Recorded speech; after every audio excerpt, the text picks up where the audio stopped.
We are going to be talking through the Byron Nelson Classic from a DFS perspective, and we got the big one coming up next week, which I'm looking forward to. And this is a nice little gear up. We have a pretty good field. It's not an awesome field. It's not like I shouldn't say pretty good. It's a lower tier field than usual. We're going to have massive chalk up at the top as we've had a couple times, sort of similar to the Mexico Classic, but this one actually has a few more golfers that maybe we're familiar with.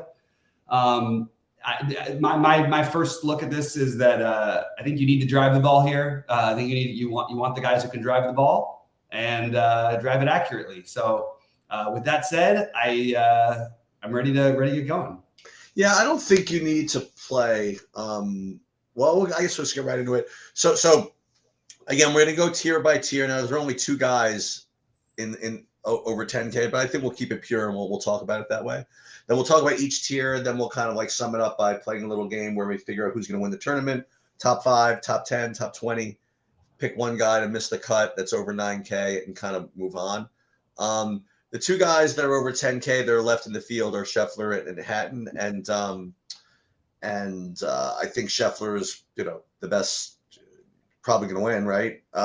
He's the best golfer. He's priced accordingly, and he's likely to win. As far as DFS goes, yeah, I mean, I wouldn't mind playing him. It's not like one of those where I just am intentionally getting rid of the top price guys. So I'll probably end up with the field to some degree on him, maybe a little bit less, but not a big deal.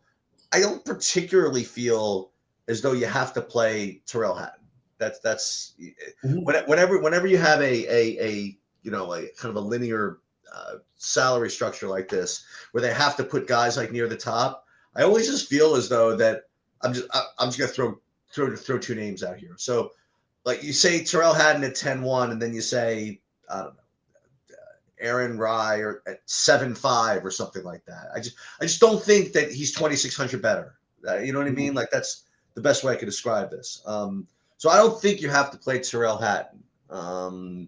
So that's I guess and again, the funny thing is sometimes like instincts kind of help with the salary. Like you remember last week we talked about it. What's the one thing that we said? Well, I don't know anything about anything, but Adam Scott shouldn't be 7,200.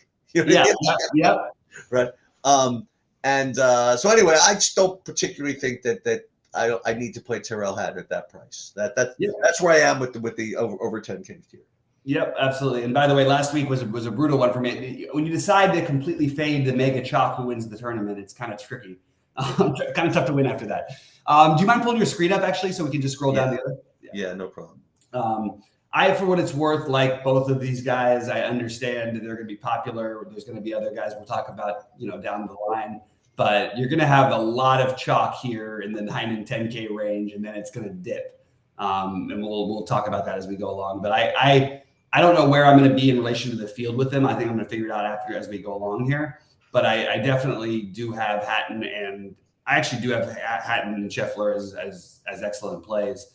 But down in the next range, I guess I'll start this one off. I don't mind Hideki as a pivot. Always going to be lower owned than he shows up on projections, as feels like.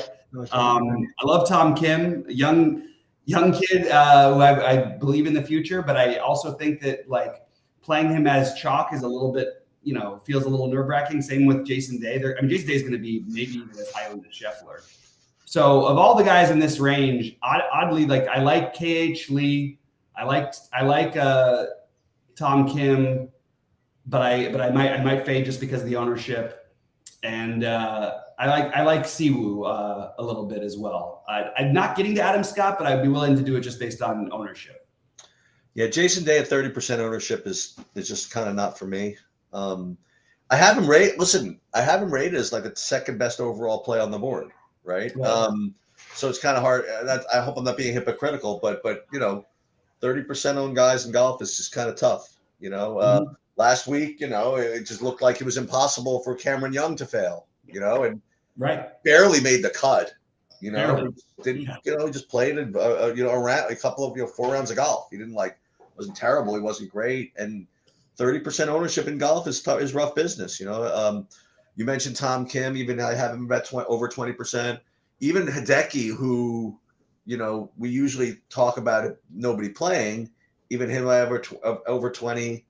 Kuchar, maybe a little bit lower. But the guy that you mentioned, that's the two guys you mentioned that have reasonable ownership are KH Lee and Siwoo Kim. So those are the two guys I think, at least in GPPs, I'd be willing to kind of play from this range. Those would be my two favorites. Mm-hmm. All right. Well, now we can move down into a range that I think that people are going to not ignore, but it's going to be much lower owned than what we just talked about. What do you like in the 8Ks? Yeah, it's funny. The last time we had this exact range, not this week, but the week before, we said, well, no one's going to have this guy. Nobody have this guy. Oh, but we forgot about this guy who's going to be 1,000,000% owned, and he ended up smashing. Yeah, that's the same guy. So Steven Jaeger is 8,200. And I have it at 15% ownership right now. I think he could be higher at the end of the day. And I have as the best play under 9K. But then I also have Adam Hadwin, who is much less owned. So I would consider Hadwin as probably a good pivot off of what I think is going to be a chalky, but maybe a deservedly chalky Steven Jaeger. But I have those two as kind of my favorites. And then under that, I will go back to the ones. Well, I'll let you steal the thunder, I think, with one guy. But if you don't bring him up, I'll bring him up later. But I'll go back to Talon Hoagie again at 10% ownership at 8,500. He's okay. And if you don't bring up another guy, I'll bring him up later. Okay, I love Hoagie. I'm way in on that one. I'm trying to understand the projections I'm looking at right here, and I've got Benny on. I don't understand what's happening with these projections. There's something wrong with the SaberSim projection for him. Like, he's projected for 43 fantasy points. That's just a bizarre number for him. Okay. Is there something like? But I have no real feel for his ownership because of that they're showing him as 0% owned. Like, but I don't know. Is he not playing? That's what I was worried about. Like, is there something I'm missing that I haven't heard about yet? I don't even have him projected. I don't think he might have been. Literally might have happened this morning. I don't know. I just see him with a very strange. No, and I have him. He looks good here. I'll give him another look. Okay, yeah, I'm gonna have to take a look at that because I just want to understand what's happening. But the other guy, so I'm very high on Hoagie. He's my favorite in this range. Oh, actually, wait, hold on. No, I do have him now. I have Benny on. It's the same guy, right? This is this guy. I have him at 61 fantasy points. Still seems very low for that. It's just interesting. It does seem very low for so I'll take another look at this. Yeah, but that's what it is. What it is. So I'm in on Hoagie. I'm going to get my money back from Minwoo Lee because I still believe in this guy. He hits the ball a freaking mile. If he can control a little bit of that, I think he's actually a sneaky guy to potentially contend. Both he and Hoagie, I think, could be in the top 5 this week. I really like both of them. I have Jaeger and Hadwin as my next two, but I do want to be very, very high on the Minwoo and the Tom Hoagie to get some lower ownership in this range. They're my two favorites. Taylor Montgomery, Matt McNeely, Seamus Power. If you wanted to go that route, Aaron Wise, I'm just not all that into it. But Zayden Hoot's kind of interesting to me at 8K. But mostly it's going to be Minwoo and Hoagie for me. Yeah, the Minwoo was the guy that I was hoping you'd bring up. But yeah, I mean, all the guys you mentioned are fine. Aaron Wise, I mean, it would be nice if he won, right? He's got the mental health stuff, and so that's always good to root for guys like that. But overall in this range, I'll reiterate Steven Jaeger I have as the best play, and then ownership adjusted, probably I guess either Hadwin or Hoagie. Probably Hadwin though. Yeah, that makes sense. All right, let's get down into the 75 to 79. Right out, okay, so Davis Riley, I think, finished dead last in the tournament last week. We like that. I played a little bit of him. He actually was pretty popular. I personally like Bramlett a little bit better. And I like Gordon a little bit better, but I'm open to the Davis Riley thing. So that whole range, all those guys at 7,900 or 7,900, 7,800, I think are interesting, as is Brandon Wu. Brandon Wu's been really good, so I'm totally open to that idea. The thing that's throwing me crazy, it's sort of nuts, is I love Ben Griffin. I wanted to be way ahead on this guy going forward. I'm very, very high on him. I'm looking at like 40% ownership. Is that real? No. That can't be real, right? It's just a weird projection. Anyway, I do think that Ben Griffin's a very strong play, and another guy that wouldn't surprise me if he contends. And I think that Brandon Wu and Dylan Wu, I've been doing the double Wu lineup, and it's worked out pretty well. Dylan Wu's under 7,500, so I shouldn't have mentioned him yet. But the last guy I'm going to mention is Luke List. Very streaky, but does have the talent and the ability to hit the ball far enough to really contend here. So I like I guess my favorites would be the Griffin List, and then the 78 and 7,900 guys, basically all of them. Yeah, guys, listen, I'll pull myself to the fire for this one because again, I've been out.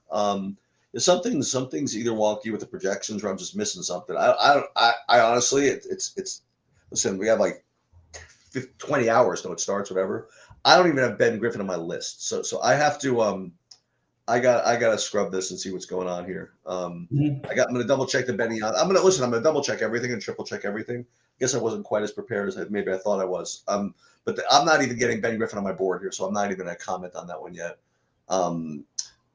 But as far as what I do have, my top play at 7,500 and up right now is actually Aaron Rye, and reasonable ownership, 9-10%. And you already mentioned Brandon Wu and Bramlett. I'll just throw, and you mentioned Davis Riley. Two other guys that I have on my list as pretty good are Scott Stallings and Sam Stevens. But I even have him with ownership. So I guess my favorite from the range, I guess, would be Aaron Ryan. Yep. That's actually a good call. I didn't mention him, but I do think I like that call. You got anything cheap? You got anything under 7K? Well, we got the 7,400 guys down. Yeah, let's do that. Sorry. Yeah, so Eric with the C. Cole. I think Cam Champ is really sneaky. Extremely high variance golfer, but hits the ball as far as anybody. I don't mind taking a shot on Cam Champ here. I never mind taking a shot on Patton Kazire. I actually think this is a course that he could actually play well at. Those would be my favorites from 7K to 7,500. And then I'll just throw in Harry Hall and Austin Smotherman. Yeah, my top guy in this range is actually getting a decent amount of ownership, and that'd be Adam Schenk. At 7,300, I have him at a 13% ownership. And then Eric with a C. Cole, I have is actually rated second in this range, which is good. You may have mentioned, I don't know whether we had Michael Kim at 75 or up yeah, he's 75 and down. So actually he was 75 and up. So Michael Kim. And then it's kind of a break down in others like Lashley and a lot of the guys you mentioned. So I'm gonna kind of be taking more of a stand here because we are bringing up a bunch of guys. And I will say Aaron Rye and Eric with a C. Cole would be my top two. Nice. I forgot to mention that I will have a Ryan Palmer share or two. All right, under 7K. Okay, so finally Troy Merritt played a little bit better. I think Pearson Coody is probably my favorite. Just take a chance on the young kid. He's going to find his way. And I kind of like our guy Scott Piercy again. This seems like the kind of time we should take a shot on him. You know what I mean? Like, and he was a couple of holes away from being really competitive a couple of weeks ago for everything. And he was one hole away really from breaking the course record until he double bogeyed it.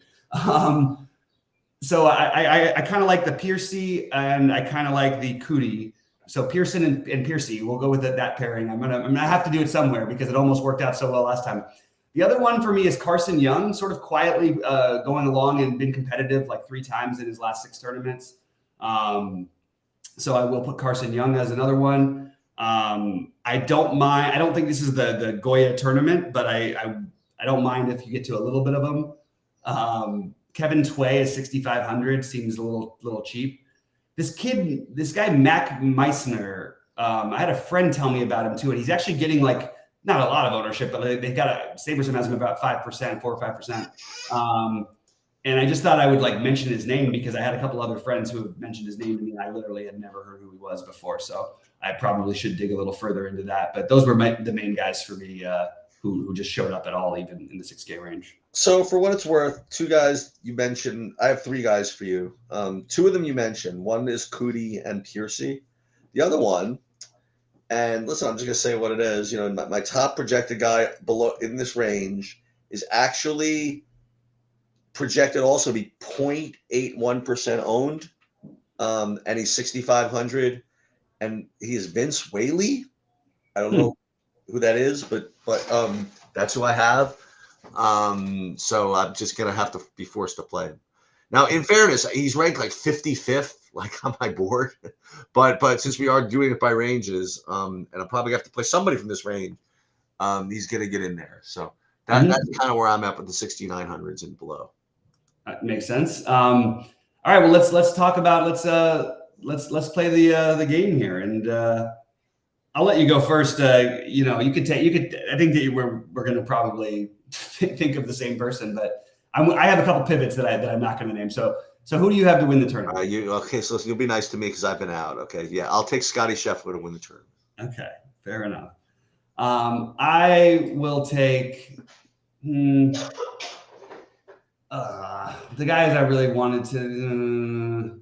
Maybe I'm not as confident as I thought I was in this one. I guess. I just hate taking a double chalk, but I will take Hatton. I do think he's the second best golfer here by a decent enough margin. But I don't know. I was thinking about saying Tom Kim. I just couldn't quite get myself to say it. So I'm going to go Hatton, I guess. Well, so speaking of which then, okay, so you can go first to the next one. Like who under 10K is going to make the top 5? Under 10K to make the top 5. For that, I like Tom Kim. All right. I will go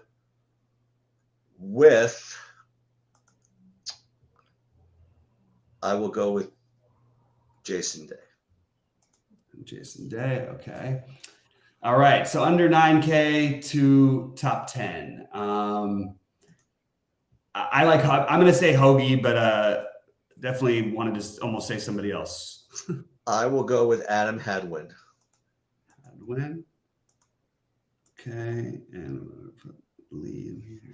Under 7K to make top 20. Under 7K to top 20. Oh, sorry. Under 8K to top 20. Right. Yeah. Sorry.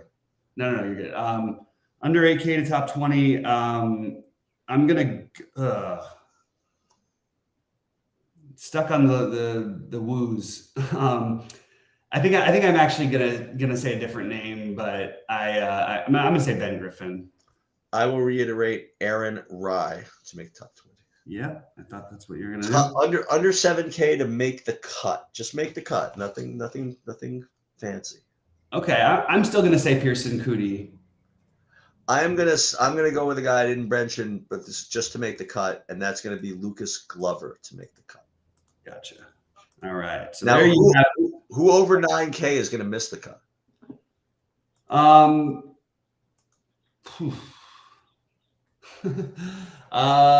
My guess is going to be.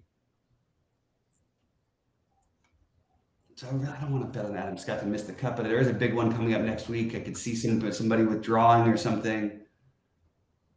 Maybe Matt Kuchar finally plays poorly for the first time in a while. I guess I'll say Matt Kuchar. So I will stay. I would say on brand, but on brand for this week. I did get a chance to see the some of the turns this past week. I actually had a couple of good single entries performances actually this past weekend. Mm-hmm. And one of them had a guy who was in the top 2 or 3 groups, and then he just kind of got mad at the end and put a ball in the water, almost cost him third. He's got a little bit of a temper, and he might, he's known to be looking ahead to kind of the tougher tournaments. And the oft mentioned in this podcast, Terrell Hatton, I'm going to go for him to miss the cut. Oh, okay. There we go. I like that. Let him have a bad day, get in a bad mood. He'll quit and then win the Players next week or something. He looks like he's in a bad mood, but he still always plays well. Like, it's funny. He has a very He does. He has like a Webb Simpson type of like consistent, solid, that old Webb Simpson type of solid game. But he always is so fired up. It's like hard to tell. Fired up. He's so fired up. Well, it should be fun, guys, and I'm really looking forward to next week when we got the big one and everybody back. So I'm going to play some this week, but probably not as heavy as I will next week. All right, sounds good. I apologize. I will be updating the projections at some point between now and when it starts, and I guess that'll do it. Yeah, sounds good. All right, good luck, everybody. And not sure about live or what's going to happen tonight. I'll pop in certainly for a quick thing, no matter what. But I really don't even know what the slate is for baseball, so I'm going to just let you guys know that. And again, I'll put some sheets up at some point, but I don't know if I'm going to be live either. We'll see. Okay, sounds good, bud. All right, well, great to have you back, Sheets. Good luck to everybody this week.